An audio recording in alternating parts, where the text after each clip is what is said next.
Hello, and welcome to Kickin' Crocs, the podcast, where we talk about martial arts stuff, geeky stuff, and all sorts of stuff. My name is Steve, one half of Kickin' Crocs. Dave, the other half of Kickin' Crocs.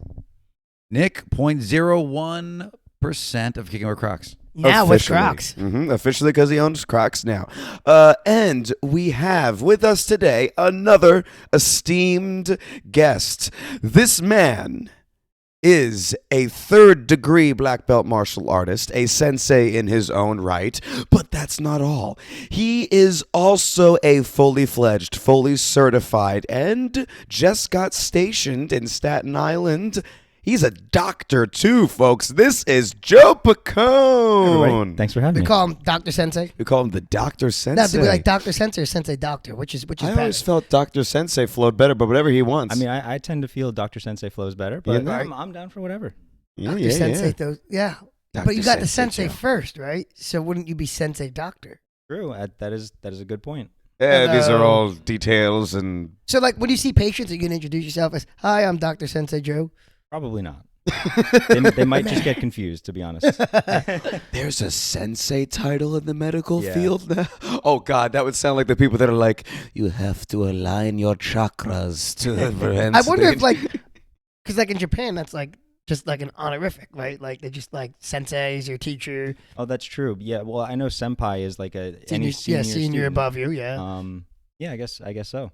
Did you Interesting. learn any... Was there any mention of, like, the chakras and a spiritual healing when you're schooling in college? No, not really. We don't. That's more of like the Eastern, like Chinese medicine. yeah, we yeah, don't really touch on that, unfortunately.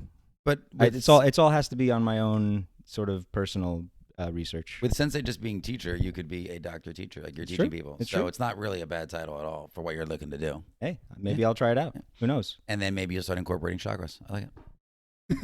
So let's start with a little bit about your journey here, Joe. So you started off as a martial artist. When did you start martial arts with this fine man here, known as Master Dave, then Sensei Dave?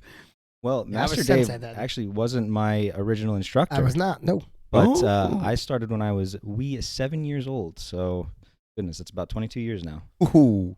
And I think I was still, you were probably still coming up the ranks at that I was point. still a student. Yeah. I mean, you probably saw me like assisting classes here and there Yeah, and I things think like so. that. But But no, Sensei Melgar, Sensei Andrew at the time. Those Yep. were my main two guys. so if he was Sensei Andrew, Yeah. then absolutely. I was off in college. That makes a lot I of would sense. have been off in college That at makes a that lot point. of sense. And then I was 4 years in college and then I came back. So yeah, Yeah, that all tracks now. but that would track. That would be in that gap that I didn't exist. Mm-hmm. I mean, I still came back and trained, but Mhm. like I wasn't actively Yeah, assisting not classes. teaching. I came I back and was trained with my rank. Low ranks at that point, so you probably wouldn't have seen me much anyways. So did you? I forget. Remind me. Did you actually help, like, assisting in classes and becoming semi an instructor at one point? Yeah, for karate? absolutely. I was assisting for a couple of years there during high school. I do Nice. remember you. I do remember you as a little kid though, because you had a mustache even as a little kid. He came out the womb looking like this, folks. This was this full on. I mean, funny enough, I did have a mustache around 6 or 7. So yeah, I basically the entire time I've been a martial artist. I got nothing. That was awesome. Oh yeah, I did forget to mention for the audio only listeners, if you don't hear Nick for like a long stretch, it's because him and Dave are sharing the mic right now. So And- if he and disappears for a bit, it's not because I he hates you guys. apparently don't share well. So No, apparently not. Maybe you and I should have shared, Nick. No, the guest has to have No, the mic guest because has this to is have all about the guest.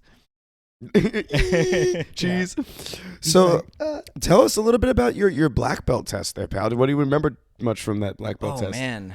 Well, I guess the number one thing that I remember is I think Master Dave over here probably broke my nose a little bit. no, I these are think so. lies. I might have, but no. I think it wasn't that big a deal, but I definitely got a nice clocking from Master Dave here. That's two noses.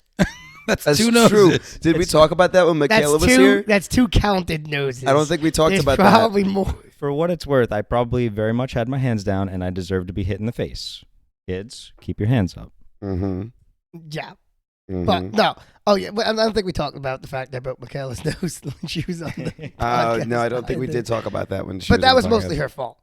Mm. I had Okay. witnesses, including her mom, that watched the whole thing go down. And she's like, wow. And mhm. she walked, like, I pulled a kick, I stopped it, and she still walked into it. So I was holding my foot in midair Yep. still. And she turned, like, walked into, like, She walked into a door. headbutted your foot. Got Yeah. it. It was not great. And then you decided on Joe's black belt test to let's just beat up this kid that has a mustache.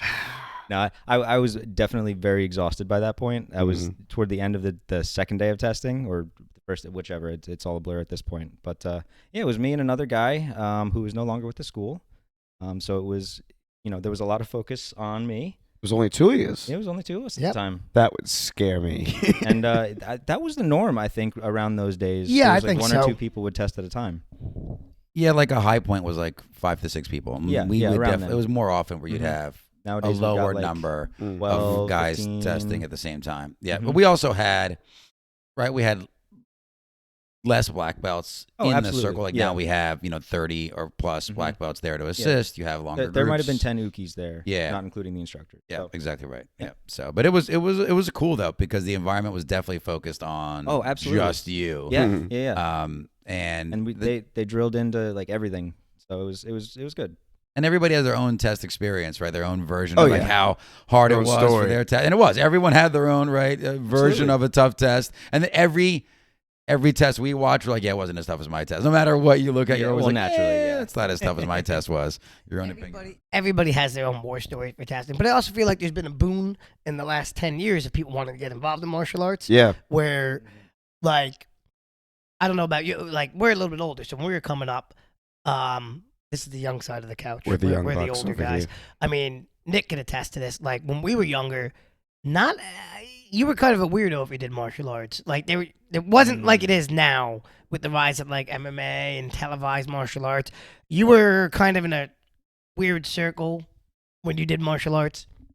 I think people still saw it as one of two things, either like a Chuck Norris movie or like the American Ninja. So either you're walking around in black pajamas or you're, some type of like a Chuck Norris type character where now you think martial arts and there's a lot of different things that come to your mind. Yeah. Whether it's mixed martial arts, whether it's movie based, whether it's, control based. You say martial arts now in an audience, you can easily have 100 people and have 100 different definitions of what that looks like to them. Yeah. You definitely didn't see that in the 70s and the 80s. Oh, absolutely, and I think it's really interesting because my own personal experience, the Karate Kid was what I always look back to as my first my first inspiration into getting into martial arts. So. And, well, it's funny because now even like things that are martial arts, but back in the day weren't referred to as martial arts, like wrestling was considered wrestling. Even though it is a martial art by definition. Boxing is a martial art. Yep. But it was just no, we box, we do. That's a martial art. Yeah, it's a subset of it. And obviously those two subsets of it have grown to such big proportions that they recognized on their own.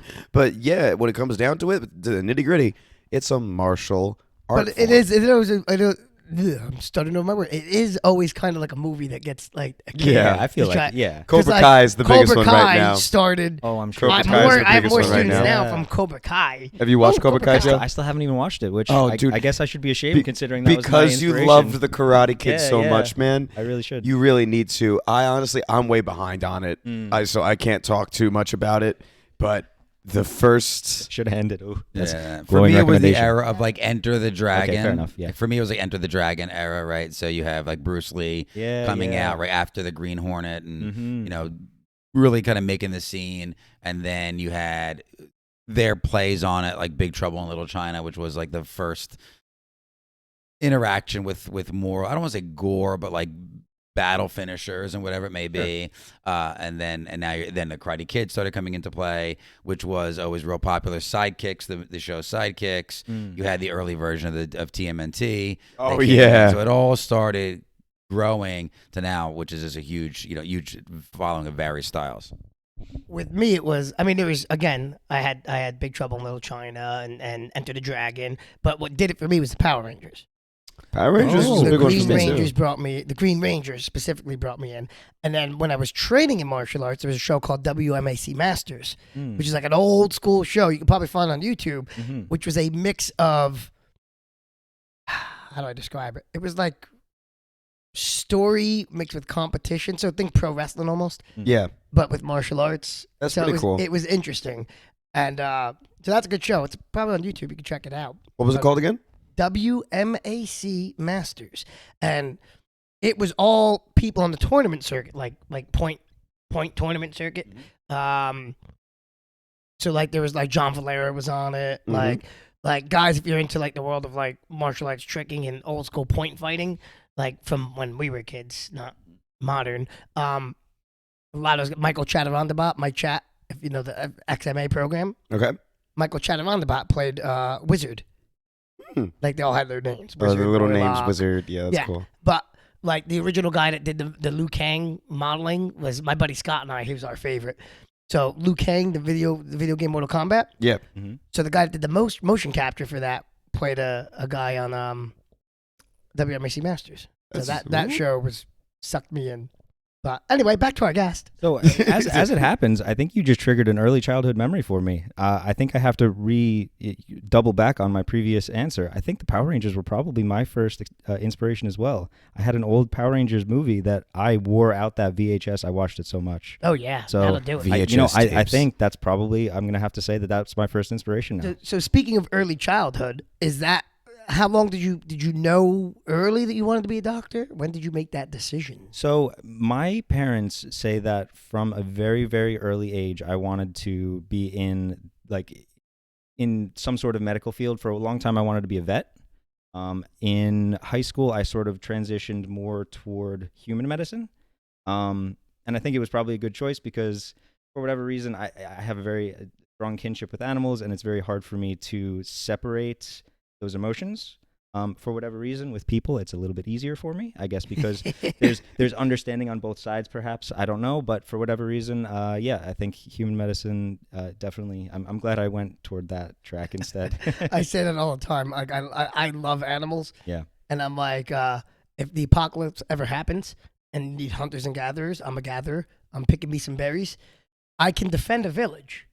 If there's oncoming, I feel like I can fight another human being. But like if something's cute, like a little cute furry thing, oh man. And I have said to you every single time that you bring this up, if this cute furry little animal is trying to attack you and kill you, you're not going to defend yourself against this cute little furry Those animal? are one-offs. All right, come on now. That's a one-off. Furry animals are not going to kill. There's going to be more cute little furry animals out there, ones that won't try to kill you. So just, defend yourself against this cute little furry one. Adrenaline hits hard in that moment, guys. What interests me, though, in your decision for doctor versus vet is the common understanding piece. I never looked at it that way, right? You can actually, for the most part, that another human being understands what you're about to do or try to do. Right.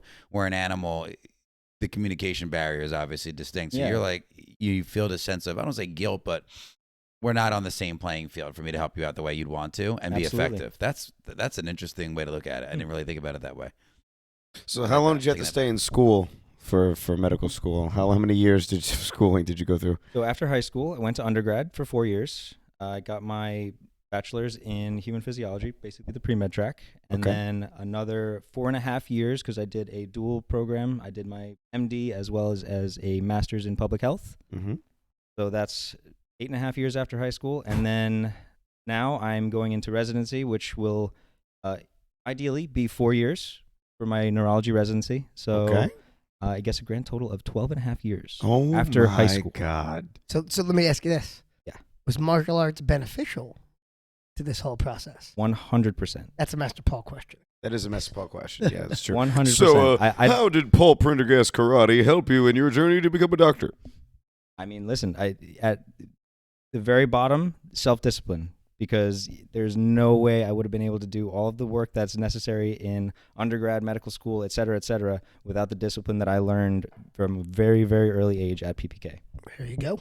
There you go. We got our plug. We're going to turn that into a little Instagram reel, Facebook post, and pop it up there. And those of you who know me in person know that that's not just a podcast thing. I'll say that to anybody on the street. Mm-hmm. PPK. And understand, when he says at the bottom, he means it is a necessary baseline. Like foundational. To have discipline. Yeah, exactly right. That discipline is required. I mean, you hear this man. He's talking 12 years of dedicated, hard education to get to the degree that he's looking for and to the place that he wants career-wise. And discipline will get you there because you are not going to want to do it all the time. It is not going to be an exciting time all day long. Yeah, and that's what I feel some parents miss in the martial arts when they get their kids involved in the martial arts and then like, oh, well, he doesn't really feel like going anymore. And that's like the immediate, it's like, we don't want to force him. Let's move on. Yeah. And I feel like, I'll ask you this because I ask almost every martial artist at any point where you're like, hey, I don't want to do this anymore. Yeah, absolutely. I think everyone has that sort of tinge that that switch that flips. Right around like green or blue belt or something, when things get tough, when you have to start thinking about it, and the katas get a little bit more complex, and it gets tough. But I think soon after that, I sort of developed my own sense of, hey, I really want to continue this on. I really want to push toward black belt. Up until that point, I think it was a lot my parents, like you were saying, saying, no, you got to keep going, you got to do it, you got to build these habits, you got to do whatever, and then it just it clicks. I think that's the piece a lot of people miss, is that these are habit building when you're in the martial arts. You learn that, like, okay, it might not be the most exciting thing to come to class and throw a sidekick for the 400th time, but I'm building that habit so that when you do go on to like a medical school or schooling or something else in life, you're going to push through. Yep. That's one of the things I don't want to say hate about modern martial arts, but I feel like with the drive of MMA these days is everything's on the combat aspect of it. Yeah. What's effective? That's not effective in a fight. This won't work in a fight. That won't work in a fight. And I'm like, you're missing the point. It's not always about fights. It's useful. You need to be able to defend yourself. Absolutely. Right. But I think the discipline is even more important than that. Absolutely, because I mean, let's be realistic. If you're getting into fights all the time, you got another. You're not very disciplined or dedicated. So, Joe, let me ask you, comparing, I mean, obviously I don't want to have you compare yourself to other people, but have you seen any like difference in other kids with you in your medical field, like that did not go through the martial arts as far as discipline and other habits like that? Anybody that you were with in school that fell off along the way? Well, I mean, people fall off all the time. I feel like it's just natural. A very long road, things happen. Circumstances just arise. But what I can say is, I think people definitely noticed my drive in med school, because they would always see me in the gym, or they would always see me outside of the gym, or whatever, or studying in the study halls, and I think it's hard to compare yourself to other people for sure, but I definitely personally feel that without the discipline as a background, I don't know how I would have been able to get through med school like that. During those 12 and a half years, you actually made sure that you came back to the school as much as possible to keep on training. Absolutely. Even through all the hard study and stuff like that. Yeah, so talk about dedication. Yeah, so I went to Boston for undergrad. I went to Grenada down in the Caribbean. The Grenada. For med school.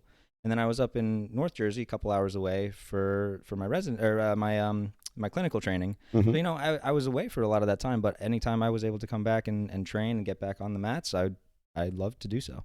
And we saw you there. I mean, it wasn't like you weren't making every effort to cover everything that was important to you, right? Between your family, your schooling, and the dojo, you incorporated all of those things, and it's very difficult. When Steve asked that question, it's an interesting question, but it's very difficult to explain why someone else doesn't achieve or move forward in something, because everyone's background is just significantly different. There's so many aspects that you don't even see, things that are happening behind the scenes that unless you're like best friends with somebody, you're not going to know these things. Oh yeah, that's the old you never walk in another man's Crocs. You don't know what it's like until that's what we're saying. Until you walk in another man's Crocs, until you don't walk know what in another man's Crocs. I'm gonna use that in one of my match chats now. We're talking about kids like don't judge others by the cover. Yeah, until you walk 1,000 miles in another man's Crocs. And all the kids are gonna be very confused, except for the ones that actually like watch our show or know the expression "another man's shoes," but another man's Crocs. But so okay. So you've been in hospitals, right? You've worked in hospitals. How many, this is a very important question then. Oh boy, here we go. How many nurses and doctors have you seen walking around in Crocs around the hospital in any way, shape, or form? Yeah, I got to be honest. I haven't really seen many. Are you looking though? I'm not looking though. I haven't been looking. Untapped market. Untapped market. Right, absolutely, untapped market. No, we told him we got to get a pair so he can have his scrubs and Crocs. Well, you were just telling me the Crocs on the clock, and yeah, man, that's perfect for anyone who's going to be on their feet for as long as a nurse or a doctor. Or, yeah, man. Yeah, we're gonna get you sized right, and we're gonna get some. Yeah, let's do it. Yep, absolutely, we're gonna get them sized right. So I mean, for the clocks on the clocks on the clock, I was about to say clocks on the clock. Clocks on the clock. For the Crocs on the clock, they don't have gibbet holes, obviously, so you wouldn't be able to like style them to your personality. So, like, would you be opposed to getting like a traditional pair of Crocs to throw some Some flair on them. I mean, I'm not opposed to a traditional pair of Crocs. I tend to be very cheap because I do have a lot of student debt. That's very true. Economical. So frugal. what you're It's called saying frugal. is Intelligence. Got it. What you're saying is we need to take you to the Crocs outlet like we did for Nick and get you a pair of Crocs as a gift from us. Well, yeah, I told you I was gonna get, and you're like, oh no, please don't buy me anything because you're That's that just how person. Joe But I is. have a job now, so I have a reason to get some Crocs. But still, though, you Crocs and know, we clogs. So still got to make this. the traditional negative. Crocs are very comfortable. I mean, Oh, yeah, and absolutely. I say this every podcast. It's the best shoe to wear to a martial arts dojo. Way better than slides, my opinion. A traditional Croc, but when you work in the medical field, same as like when you work in a restaurant, you have to have a closed. Yeah, It's got to be absolutely. closed toe. And it's actually got to be closed in the back too, which Crocs on the clock They are. are. Yep, they're Because, I very professional mean, looking. If you drop anything, a scalpel, Yeah, a Imagine needle, that. Oh my god. Bodily fluids start bodily spraying. fluids, anything, you have to You know, have closed. if a wacko twirls his coat around and knocks over a bunch of vials of blood onto the ground, you know that could be a thing that happens. So Never Gonna let that one personally down. experienced that one, but I I've have heard about it. personally experienced that. You know, since that day though, I've noticed every time I put something on, you're very careful. No, but I really do. I swing wide. I've never noticed. Like, I think it's because I like the style. Talked about this. It's the Superman flair. You know, Do you Do you think you should just get a cloak? I would own a cloak in a heartbeat. So I would there- be a there we cloak go. person. Cloak and a Make croc. it happen. Are you trying Cloaks to get and me Crocs. divorced? Okay, Crocs and never mind. Am I just going out in Kelsey's sake. public with Crocs and cloaks? Crocs and cloaks. So his whole wardrobe. His entire entrance looks like a Harry Potter film. He just coming in and out of alleys with just so he would turn around multiple times just to be able to flail out whatever outfit he was wearing. We'd be in couples counselor, marriage counselor. So what's the problem? She'd, look at him. Look at him. He's cloak and a croc. He's He's a grown man. He has like the hood down over his face. He's like, I don't know what she's talking about. I'd be so. Other than Crocs, my other like brand is Boston Scallies. I like Boston Scally hats. So, which is not this. This is an Italian hat from Italy. But I'd be a man in a cloak, a croc, and a scally. Divorce would be in my future. Mhm. There'd be no way. Yep. We'll have to slowly incorporate these things.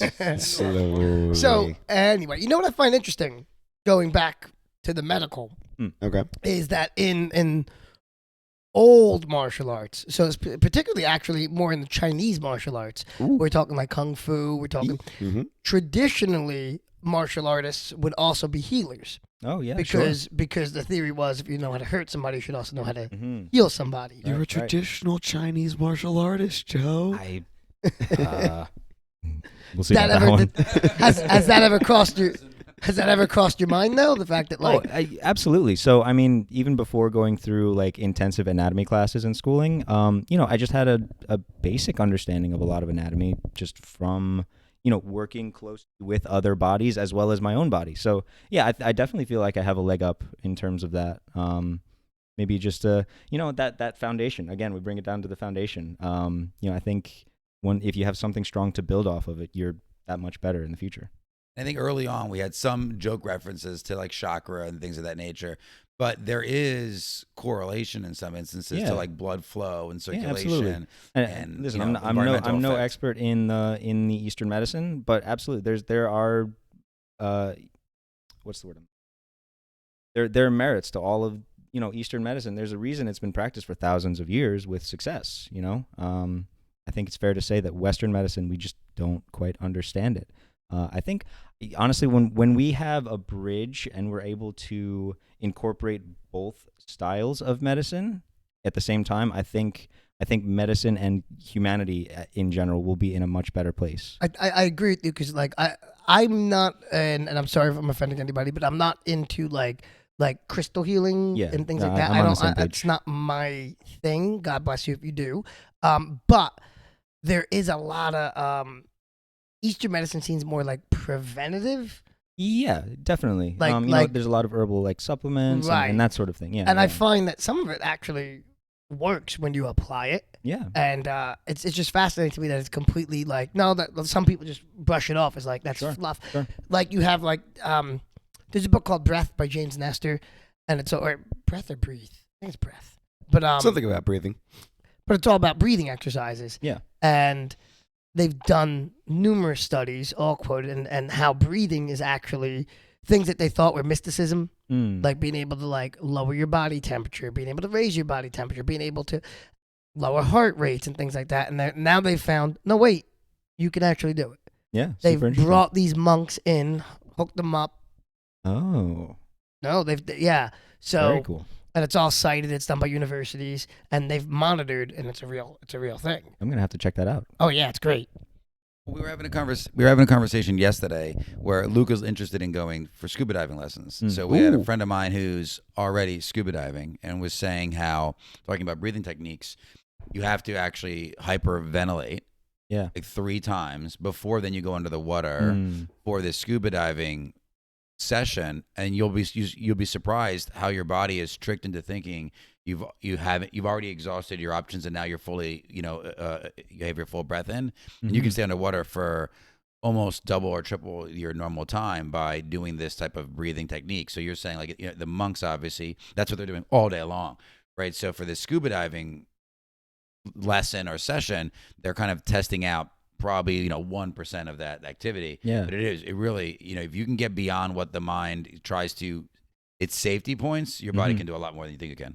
Well, there's I forget what they call them, deep dive fishermen, or so they don't use scuba gear, but they go under. Guys who just go under for like minutes at a time. And, oh yeah.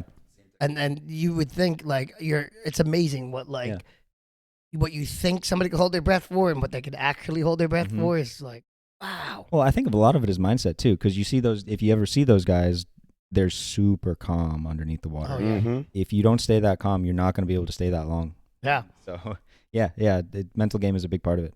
Absolutely.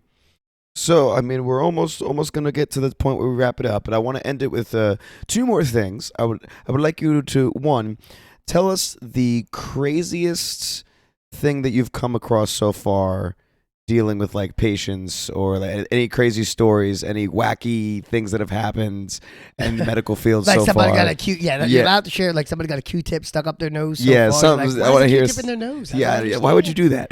But I want to hear some sort of crazy, wacky story. If you had any experiences yet that just made you go, huh? Honestly, there's probably been so many of them that I don't even register them anymore. I'm honestly trying to rack my brain. I don't think I have any weird stories like that. Oh, interesting. He hasn't gotten to that point yet. Well, no, I mean, I've spent a lot of time in like surgery, like the operating rooms, and I've been to most of the different specialties. How does that not? I'm always fascinated, but I have a friend that's a surgeon as well. You met him at my wedding. Yeah. How does that not faze you in the least when somebody's like cut open? So it's not an animal. We talked about this. It's Still though, I would be like, make me sound like a crazy man now. No. Short answer, it does. So you still get grossed out. So grossed out, not so much. What I will say, the very first time I was in an operating room, I was still a student, and it was a very simple procedure. It was like a debridement, so they were cutting out some necrotic tissue, basically. But while I was in the operating suite, I was like, all right, this is cool, whatever. They started the operation. I was like, ooh, I felt like I was getting white. All the blood was draining from my face. I had to sit down, and I was like, where did that come from? I had no idea where it came from, and I still don't quite know where it came from. But after that time, I never had that feeling again. That happens to Nick. Yeah, it's really weird too, the rare, like it happens, but I can't tie it to what's causing it still. So when I was younger, it happened once. I was watching the show Ripley's Believe It or Not, and I think someone was putting like a nail through their bottom of their jaw up in, it was one of the don't describe it too much. Kids watch this show. I'm watching it, I'm like, okay, great. And then all of a sudden Kelsey's over there looking at us like, what the heck? Yeah, all of a sudden I start to feel the exact same symptoms you're mentioning. Yeah. So I go up the stairs to my parents, and I said, hey, listen, if I pass out, this is the last thing that was happening. So the one thing though is I do know I'm about to pass out if something's going to happen, and I'm able to tell you, like, I'm pretty adamant, it's like, this is what was just happening. So that if you have to talk to a doctor like yourself, you can say, this is what they basically told me before they passed out. And that's basically exactly what happened to me too. I literally was like, I felt like I was gonna fall over, so I was like, I told one of the nurses, I'm gonna go sit down, and she was like, oh okay, are you okay? Like, yeah, I'm just gonna sit down. We're good. Does that happen? So that I was gonna say, I really would be interested to talk to more medical professionals and see if the first time in the surgery suite, if they also had that sort of sensation. But I would imagine most, or at least a lot of people do have something similar to that. Does anything gross you out? I mean, Like yeah, absolutely. I definitely get grossed out. But, like, oh, I can't look at that. No, in terms of medical stuff, I'm definitely what's the word? Desensitized. Desensitized. Thank you. Desensitized. Yeah, I've definitely been desensitized. Like to if a I fall lot off of this that couch stuff. right now and like my arm and the bone comes through, you're gonna Oh be like, no! "Ah, If okay, I'll fix that." yeah, no, that would I'm still empathetic, so I would still cringe and Yeah. like yeah. Ooh, that looks like it hurt. But I can fix that. But I would be can able fix to them turn up. it off and be like, all right, let's keep you calm. Let's Yeah, get somebody yeah. here, and then I have- afterward I'll freak I out. wouldn't fall off the couch. It's funny, as I was telling Dave, I feel like when I'm when you're in the heat of moment of something happening, I'm not affected. It's Yeah, the moment right. it calms down, Mm-hmm. then it hits and you me. realize what happened. Yeah, no, because we've had No a couple adrenaline situations anymore. where someone's been injured or something's hurt. For example, like we had a squirrel, baby squirrels that fell out of a tree. I went out and they didn't look that great, but you're addressing what happened, right? And you're taking care of them. Yeah. We had the situation in the martial arts world where someone got injured and broke an arm, and it's okay, the arm's broken, but we need to address this individual. Right. Yeah, exactly. It's the downtime where now that I'm thinking about it, like even with the injury where I almost, got a little bit faint, was my daughter got injured. It was after everything was under control. We had her in a seated situation. Everything was stabilized. Then all of a sudden it kind of just caught me, and I sat back and I'm like, I need to sit down. Yeah. And I don't know why. Again, because I would think, for me, Joe, right, it's happening when you're seeing it. Like Dave's like, oh, he just broke his arm, but it doesn't. For me, it happens as things are calming down. Well, adrenaline is super powerful. I mean, don't underestimate it. But I have a great example for that as well. My first Code Blue, which if you don't know, Code Blue is basically like cardiac arrest in the hospital. So, nurses, doctors, everybody's running into that room and trying to All save in the their patient. Crocs. Yeah, absolutely. So, my first Code Blue, you'd think, mind goes blank. What the heck do you do? No, I was doing CPR. I was one of the 2 or 3 people who were rotating doing the CPR So your for that mind person. was clear. I was focused. I was focused on doing whatever I could in that situation. The moment that Code Blue was over and I was out of that room, I was like, ooh, like bricks just weighing on you. They call that adrenaline dump. Yeah. In fighting terms. Right. So when you're fighting, your adrenaline's up. Yep. So like you're good. You know what's happening, and then you go to your corner when the fight ends, and all that adrenaline dumps where the 100%. round ends. That's why some fighters, when you ask them sometimes, even if they weren't really like beat up, they didn't get hit a lot. You ask them, well, what happened in the fight? Some of them can't. They have no idea. They have no recall. They were in the moment. But then afterwards, they have no idea. Yeah. We feel it too sometimes when you're sparring. You don't see the nicks or the cuts or anything. Like if you get it like a cut, So you look at it and go, or oh, I'm bleeding. or the kids that don't clip their toenails, and then you get a toenail to the shin or something. Clip your toenails. And then afterwards, you like when you sit down and you're like, why is my leg oh, and you see the blood dripping down. Yep. And like, Been oh, there. that's why. Yeah, definitely been there. That was like when I broke my thumb. I didn't know until way later on, because again, it's not until you settle down you're like, wow, that's painful. I wonder what happened. But in the middle of the fight, and that's what people will talk. When you're watching a fight, how are they pushing through? Like, didn't he break his hand or whatever? And they're like, yeah, I think I broke my hand. But again, that adrenaline dump. Yeah. You're on that high. You're pushing through, and then the next 3 days, you're like, yeah, that was the worst. Yeah. That's why I feel like a lot of people that when they watch fights, unless they've participated in a combat sport, if they sparred or they've done something, they don't have an understanding of like, they don't they feel things, but it's not the same. It's the after. Yeah, That's totally. I always like feel bad for them after the fight when I know like, oh, they're gonna feel like those leg kicks. I've been kicked in the legs where like you don't feel feel it it and you're first. like, oh, that hurt, but you're like, it's when you get home and then you're sitting down and like, that oh no, Yeah, and I'm not gonna walk this week. and to that point, I mean, I can only speak for myself. I've never been in a true combat sport or in Me a true neither. MMA match. Nope, So me neither. even we don't really understand the No, full no, extent no. of I've what these guys moved- are going through. I've moved heavier with Right, guys that right. do full contact kickboxing, and I can say like, when they hit you, you're like, oh, right. This is gonna hurt for the next week.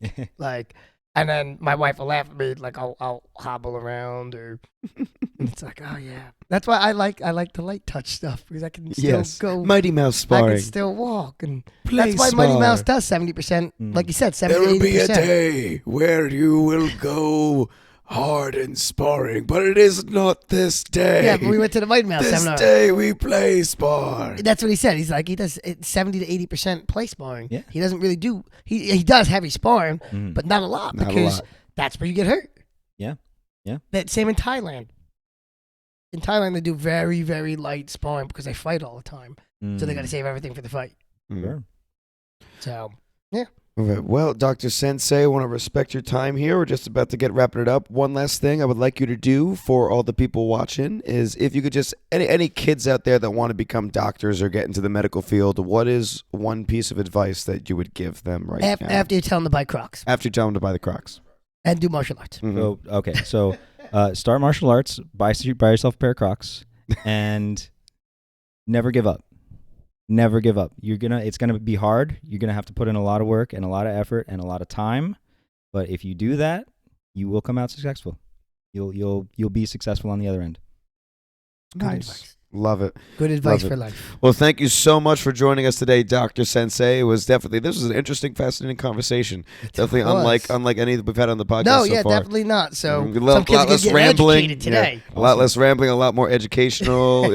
See, that's what Joe brings. He brings the intelligence and the He brings the sophistication. educational value. The Yes, mustache brings indeed. the sophistication. Yep, exactly. That's what it is. Well, I was Exactly. really worried because I've never been on a podcast or anything before. So Oh, yeah. No, yeah. that was great. yeah, That thanks was for having me, very guys. good. I really Oh, appreciate yeah. You're it. welcome. Get used to it. You're going to be on many a podcast. Yeah, man, I- definitely. I We'll definitely have to have imagine. you back. We'll have to have you back. We'll have to start looking at how many people in the medical field are wearing Crocs, and then come back and let us know how many people I'll you start see. doing some We'll on the get ground 'em- research. We'll get you Crocs on the clock, and Yes. then spend a week working in the hospital with them, and then give us a review of them. Yeah, Oh, Unless yeah, you there you didn't go. I like will. them, then I don't want to know about it. yeah. If you don't like them, then we're not. So gonna if say you that never on the podcast. see that review, you know what happened. Yep, you know what happened. No, you know what's cool though? If you don't like him, then you just tell us what would make him better, and we make him better. Yeah, No, we you do go. the better Perfect. job. We will Do the become. R&D I for did. Crocs, I right? did. Do the R&D right for Crocs. Yeah. And just so you know, just a final note. I took advice. This has been a theme throughout the podcast. I sold some stocks that I had. I now own 1 share of Crocs. I am an owner. We now Woo, have 1 shareholder. share ownership in Crocs. So It's official, people. so every little bit counts for me. Every little bit. Go buy Crocs. It'll put more money in Dave's pocket. Well, you go. anyways, let's wrap it up. If you guys have not already, make sure you guys follow us on Instagram and TikTok at Kickin and Crocs, KICKIN.Crocs, CROCS. Subscribe on YouTube to watch the video versions of the podcast. And let me see. Submit your own photos. Submit your own photos of you throwing kicks and Crocs to us to feature Yes, them on the or Instagram. videos too. Videos Or are good videos too. We want It to see doesn't some of even- those techniques of the week. and- Yeah, it doesn't have to Weapons just be Wednesdays. kicks. Do anything martial arts related in your Crocs, and we'll throw it up on the Instagram page and the Amen. TikTok and the YouTube. So please send us some stuff, guys. Like I said, we need submissions. We need you guys to help us out with the content. Submit photos. But yeah, I have been Steve, I'm still Dave. Always Nick. And I've been Joe. and you stay kicking, internet. Woo, Doctor-Sensei. We did. Oh shoot, I did forget to say 5-star reviews. 5-star review. Give us a 5-star review of the podcast. Yeah, we're good. Do it. Okay, there we go. We did.